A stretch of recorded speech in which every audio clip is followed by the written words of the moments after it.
One of my ex-partners stole my savings to pay off their back taxes. One day I woke up to my savings drained. That was traumatic. And so now I bring up finances very early on in the talking, getting to know you phase of a relationship. Hi, my name is Sophia Spallino. I'm a queer woman rising coach and the founder of the lesbian dating platform, the Queer Country Club. People get divorced over money every single day. It's just a cold, hard fact of life. Financial compatibility is not just about money. It is about how you build trust together, especially in a lesbian relationship where it's important to have mutual goals to go against the world because the world could be against us most of the time. I don't know about you, but I want a peaceful life doing the things that we envision doing together in financial peace without any stress or any conflict about how we choose to save or how we choose to spend our money. I want to get that out of the way right away. Here's my top 3 reasons why this is important, a priority, and something I'm going to bring up while I'm getting to know someone. 1, I want stress-free queer joy in my life and in my house. Financial stress is even heavier in lesbian relationships because we have to be honest, there are economic disparities. Marginalization definitely plays a role. These are 2 women bringing together their income, which we know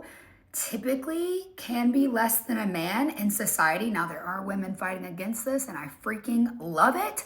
But just in general, we're 2 women against the world. Someone might be more of a saver, someone might be more of a splurger, and I think it's really important to talk about so we can just have peace in the house. 2, I think money talk builds intimacy. We need to talk about if you've got student loans, we need to pay off. Are we saving for a family? Guess what? Queer couples have to freaking pay for a family. But straight people can just pop off and have children every time they're drunk. It makes no sense. But we have to go through so many hoops. So maybe we need to plan for that. Splitting the cost of U-Haul trucks. We've all been there. Talking about all this creates deeper intimacy. Feeling safe to bring up what's on your heart, any financial fears, creates intimacy. 3, I want to dream big with you. If you are a lesbian who also dreams big and doesn't want to settle in life and in love, you need to listen to my podcast, Queer Women Rising. DM me pod to get access to it now. But back to the point, we're dreaming big or we're going home. We've got to dream big and agree on what a life well lived looks like. Are you dreaming of living in the city in a high rise or living in the middle of a lovely farm?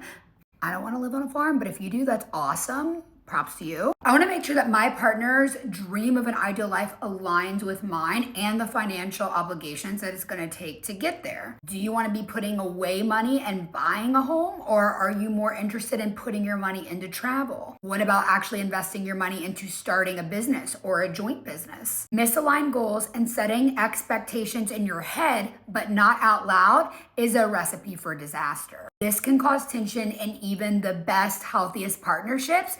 If you don't lock in talking about finances together, it will cause stress in the future.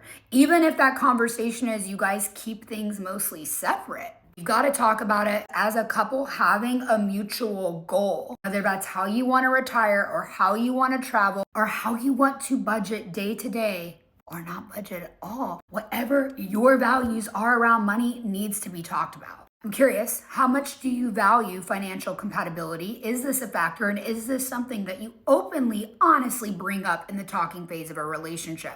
I start sharing my goals very, very quickly in the talking phase, and I do not proceed with someone that doesn't align with my ideal way to live, save, and spend, because otherwise I know I would be in arguments all the time. What about you? And if you're a single lesbian who not only has your life together, your values in place, and you know what you want, you've got strong boundaries that you're proud of and you will not settle, I would love to invite you to join the Queer Country Club. It's my lesbian dating platform for extraordinary monogamous queer women. We have members from around the world, and as I say, lesbian dating is hard. It's like trying to find a needle in a haystack to find a valuable, lasting love. Let's just be real. My goal as a modern matchmaker is to provide you a nice, neat handful of all the needles that I've collected from around the world, digging through the haystacks for you. This is an application-based process, and I invite all eligible bachelorettes to apply. DM me if you have any questions, and let's see if this is the right way to date for you.